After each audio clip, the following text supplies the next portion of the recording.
அனைவருக்கும் வணக்கம். இன்னைக்கு ஃபோனை திறந்தாலே கடன் வாங்கிக்கலாம் வாங்க, ஷேரில் பணம் போடலாம் வாங்க, 20 ரூபா பணம் போடுங்க, அது 400 ரூபாயா வந்துடும் வாங்க, நாங்கள் கடன் தர்றோம் வாங்கிக்கோங்க, உங்களுக்கு பர்சனல் லோன் வேணுமா வாங்கிக்கோங்க. இப்படி ஃபோன் வந்துகிட்டே இருக்குது. அந்த குழந்தைகளை நம்ம பெரும்பாலும் பெண் குழந்தைகள் தான் பேசுகிறாங்க. அவங்கள நம்ம குறையா சொல்லலை. பாவம் ஒரு கம்பெனியில் போய் இருக்காங்க, வேலைக்கு இருக்காங்க.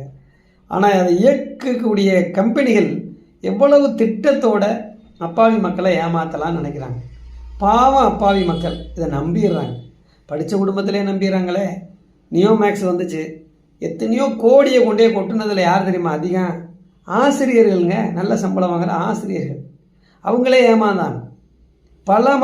இந்த மாதிரியான பல ஃபினான்சியல் மோசடி நிறுவனங்களில் ஆட்படக்கூடிய இன்றைக்கும் பாருங்க, இன்னும் ஒரு மருந்து பொருள் கொடுத்துக்கிட்டு இருக்கான். இந்த மல்டி லெவல் மார்க்கெட்டிங் சொன்னார, அது இன்னமும் நடந்துக்கிட்டு இருக்கு. அதெல்லாம் மாபெரும் மோசடி. எந்த இடத்துல ஒரு நாள் க்ளோஸ் பண்ணிட்டு போயிடுவேன், யாரை நீங்கள் கேட்பீங்க? மல்டி லெவல் மார்க்கெட்டிங்கில் நான் ஒரு ஆளை சேர்த்து விட்றேன், அப்புறம் அவர் ஒரு ஆள் சேர்க்குறாரு, இப்படி சேர்த்துக்கிட்டே போனால் எப்படி நமக்கு கிடைக்கும்? பொருளை கொடுத்தாச்சு. அப்போ அதனால தான் அவன் பொருளை கொடுத்துறான். ஆனால் சேர்த்துக்கிட்டே ஒரு கட்டத்தில் எத்தனையோ கோடியை போட்டுட்டு அவன் ஃபோனை லாக் பண்ணிடுவான், அக்கௌண்ட்டை லாக் பண்ணிட்டு போயிடுவான். இது நிறைய சம்பவங்களை டிவியிலையும் பேப்பரில் எல்லாரும் பார்த்துக்கிட்டு இருந்தாலும் கூட மக்கள் திருந்தாமல் இருக்கிறார்கள். ஆகவே ரொம்ப கவனமாக இருங்க.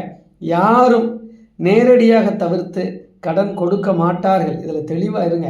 அதை தாண்டி கொடுக்குறாங்கன்னா அது மோசடி தான். ஒன்று. ரெண்டாவது, யாருக்கிட்ட கடன் கொடுத்தாலும் எழுதி வாங்குங்க, ஃபோனில் அனுப்பி வைங்க, ப்ரோனோட்டு வாங்குங்க, செக்கு வாங்குங்க, இல்லை அக்கௌண்ட்டில் போட்டு விடுங்க, சாட்சிக்கு முன்னாடி கொடுங்க.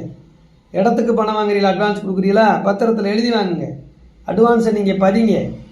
எந்த சூழ்நிலையிலையும் யாருக்காகவும் எழுதி வாங்க. அண்ணன் தம்பி சொந்த சுருத்து யாராக இருந்தாலும் எழுதி வாங்குங்க.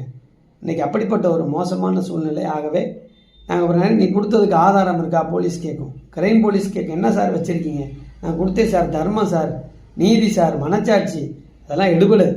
பணம் கொடுக்கல் வாங்கலாம் இருந்தால் எழுதி வாங்கித்தான் பணம் கொடுக்கல் வாங்கணும். இல்லை அக்கௌண்ட்டில் போடணும், பேங்கில் போடணும், செக்கு வாங்கணும், ப்ரோனோட் வாங்கணும், இல்லை சொத்தோட சர்வே நம்பரை வாங்கிக்கணும். அவருக்கு எந்த பங்கு சொத்து இருக்கோ அதில் சர்வே நம்பர் வாங்கணும். இதெல்லாம் விட்டுவிட்டு நம்பிக்கை சார், நம்பிக்கையில் கொடுத்தோம்னு சொன்னால் நாளைக்கு சட்ட ரீதியாகவும் அதை ரீபே பண்ண முடியாது, ரீஃபண்ட் வாங்க முடியாது, போலீஸ் நடவடிக்கையும் எடுக்க முடியாதுங்கிறத நீங்கள் தெளிவாக இருந்துக்கணும். இதையெல்லாம் தாண்டி ஆன்லைனில் ஃபோனில் ஒருத்தன் கடன் தரேன்னு சொன்னால் அதை நம்பாதியே. நேரில் 100 முறை போனாலே கடன் தர மாட்டாங்க நம்மளை நம்பி. அப்படி இருக்கையில் எப்படிங்க ஆன்லைனில் தருவாங்க? அப்போ இதுக்காகவே அவன் ப்ராடு வேலை பார்க்குறாங்கிறத நீங்கள் தெரிஞ்சுக்கங்க. நன்றி, வணக்கம்.